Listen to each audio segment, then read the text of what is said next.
Pepa. Ovo je moj mlađi brat George. Ovo je mama. A ovo je tata. Pepa. Pranje.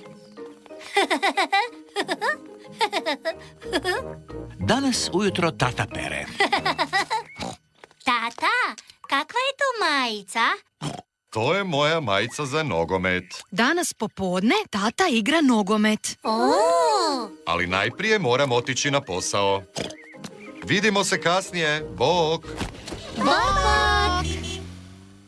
Jadni tatica, mora ići na posao. Jadni tata. Idemo se igrati? Da, idemo se igrati.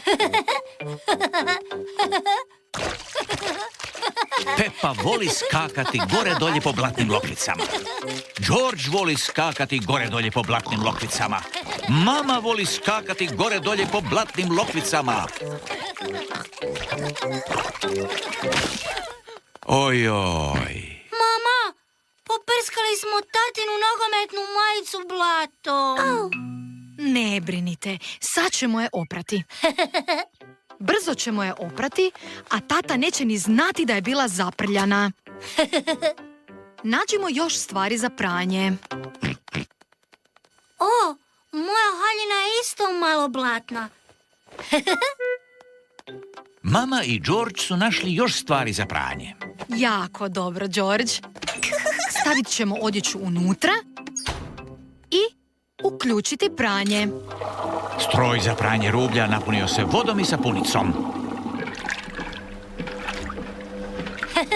Plus, plus, plus. Plus, plus, plus. Zbog stroja se trese cijela soba.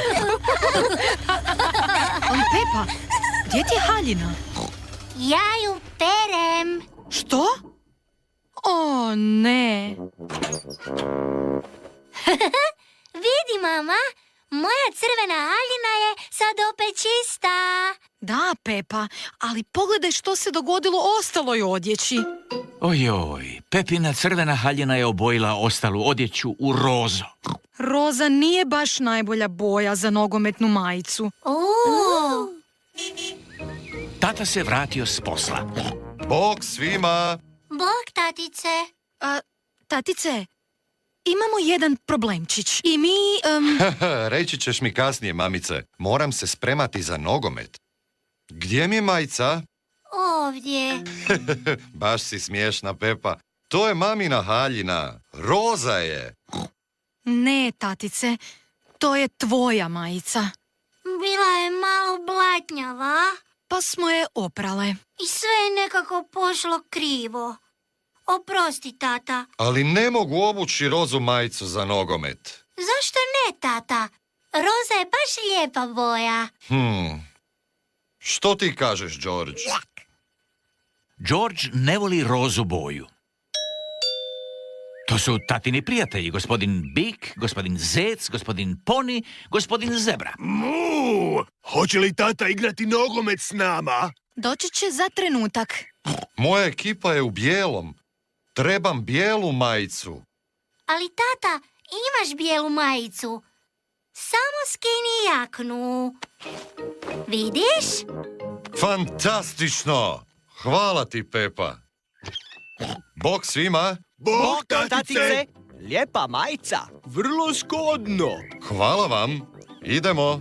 Zaigrajmo nogomet. Da!